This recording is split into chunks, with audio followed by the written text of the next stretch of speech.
Welcome viewers. Jacinta Allan refuses to admit cost of Cfmeu corruption to taxpayers.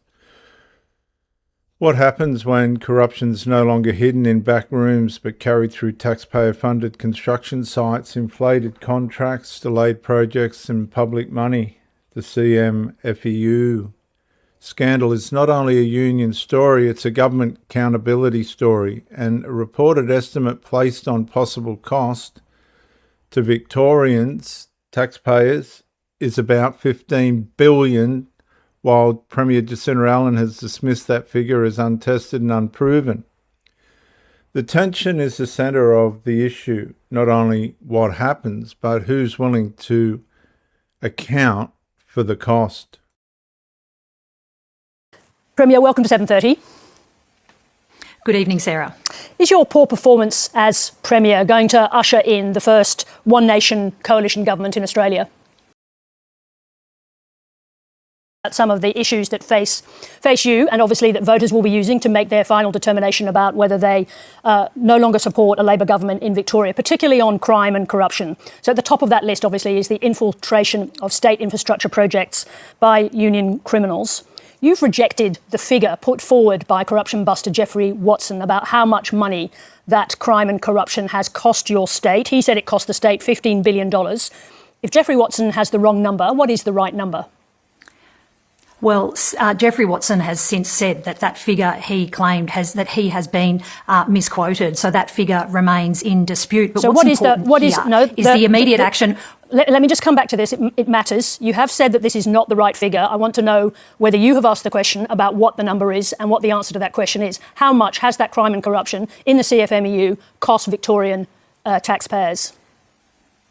Well, we have taken action, Sarah. No, we took how much immediate has it cost? action How much to give has police, it cost? Well, giving police the additional powers, giving the police additional powers, because there is absolutely no tolerance for these allegations of criminal behaviour, which is why immediate action was important. It's why Victoria Police have been given additional powers. The Labour Hire Authority here in Victoria has also been given additional powers. And that action is working. The police have laid 88 charges. The Labour Hire Authority has cancelled something like 150 construction industry licences. We're going after, the work is being done now to go after this criminal behaviour, but also to change the culture. And this is also important. Yes, as a result of the work that's been done. As you are well aware, Premier, that figure of $15 billion has landed very hard in Victoria. It's being used in all of the political advertising against you. It's a figure that's repeated by voters in Victoria all the time. So if I could come back to my question, I'm testing how curious you were to know what the actual figure was, the cost of this egregious crime and corruption in your state. What is the cost to the taxpayer?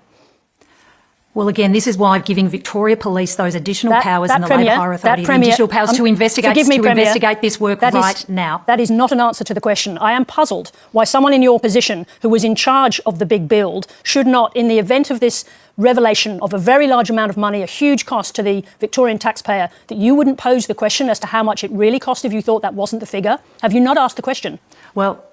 Well, Sarah, we have absolutely acted quickly and strongly. And this is by taking the action to support Victoria Police, to give them additional powers, to go after this criminal behaviour. And this is part of a broader program to change the culture.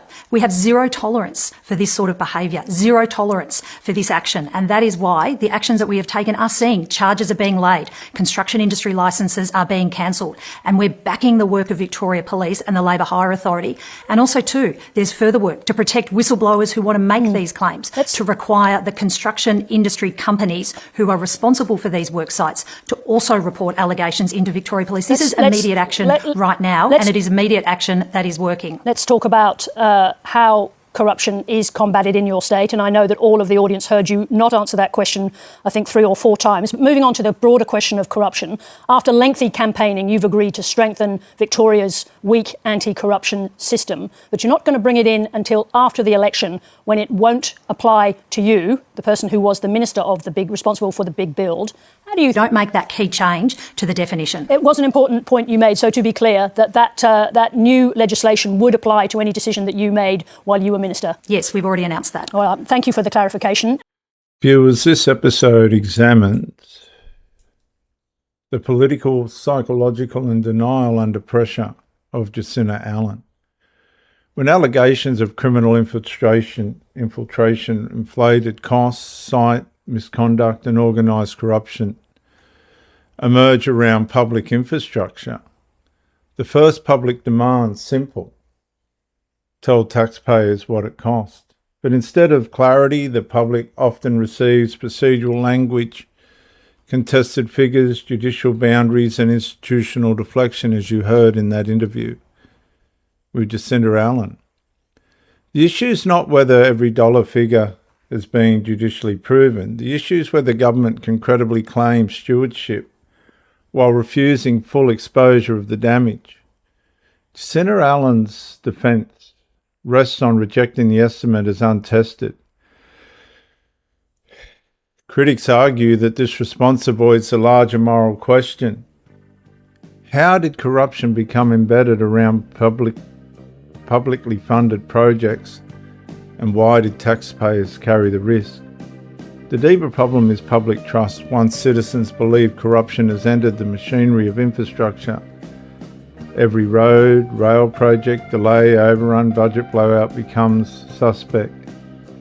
The Cfmeu scandal is not only about corruption, it's about the public purse, institutional memory and political responsibility, and whether taxpayers are entitled to a full accounting. If the figure is wrong, prove it wrong. If the figure is close, explain how it allowed it.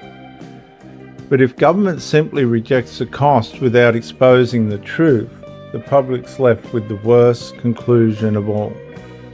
The bill was theirs, but the answers were not. I'm Dr. JWA. Thanks for coming into Pro Theology's Exclusive.